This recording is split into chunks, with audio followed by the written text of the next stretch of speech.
Hello. Hello. का हो? का हो? हमारी याद ना आवेला? अरे बहुत आवेला हो। गौना करा के चल गईला? तो का करी? सुना बोल। कहिया जुड़ई बापिया हो धड़केला छतिया।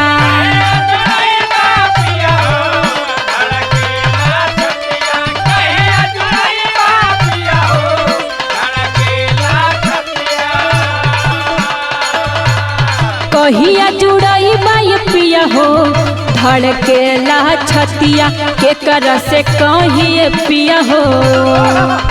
सुनत हुआ का बात बा बोला? के कर से कहिए पिया हो दिलावा कह बतिया।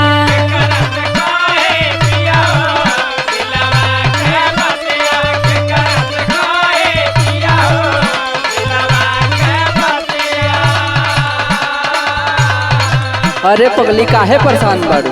तोहरे लिए ना आइल है यहाँ कमाए खातिर। ल है सुना।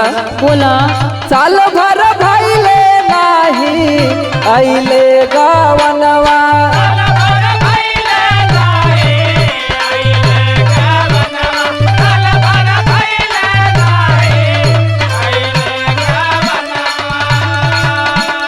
साल भर भइल नाही आइले गवनवा।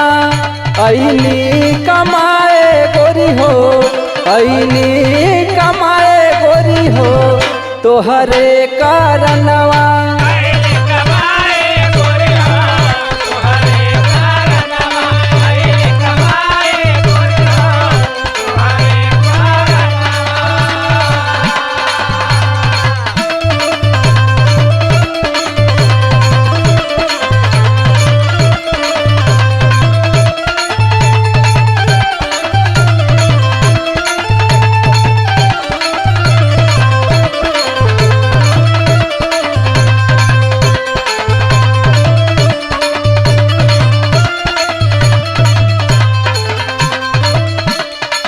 देखा हम घरे में रह के अकेले उबिया गली।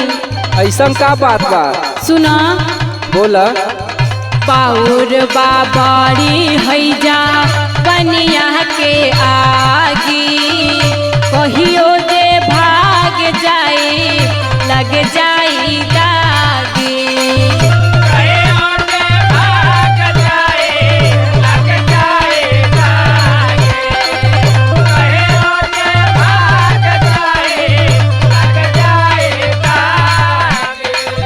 पाउर बाबारी हैजा वनिया के आगी कहियो जे भाग जाए लग जाए दागी।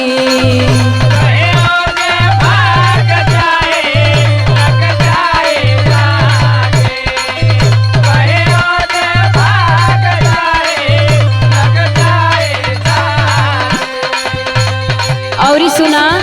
बोला। दिना मत कट जाला पिया हो रतिया ना काटे। अच्छा।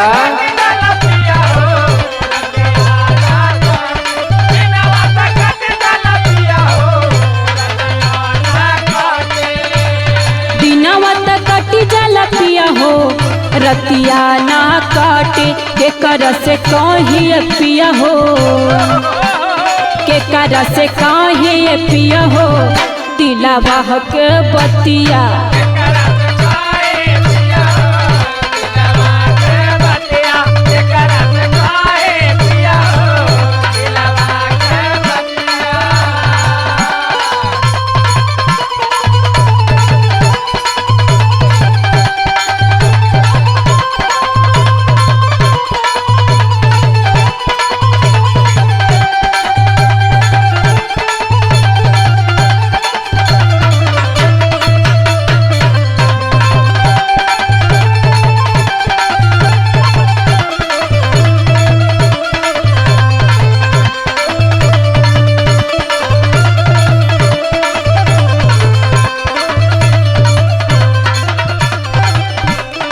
ई बताव का बोला? कमाई ना तो खियाई का?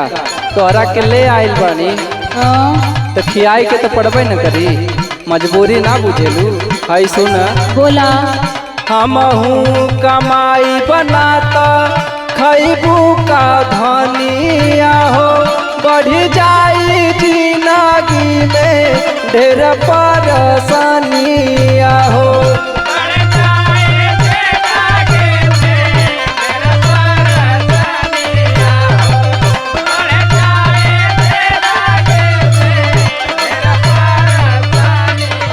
सुनत हो ना?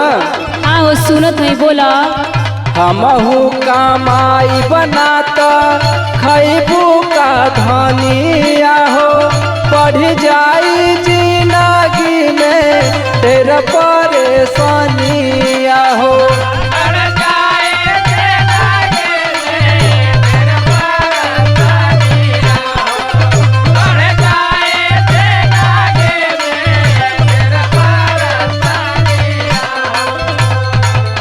कैसे बनाइब गोरी हो तोहके गहनवा।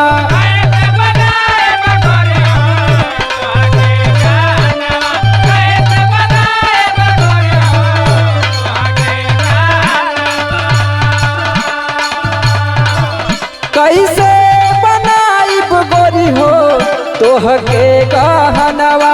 ऐनी कमाए गोरी हो, ऐनी कमाए गोरी हो तोहरे कारणवा।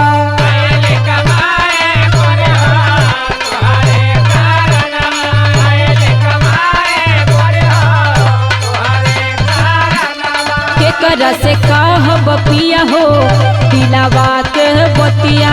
ऐनी कमाए गोरी हो तोहरे कारणवा। केकरा से कहब पिया हो दिलावा के बतिया।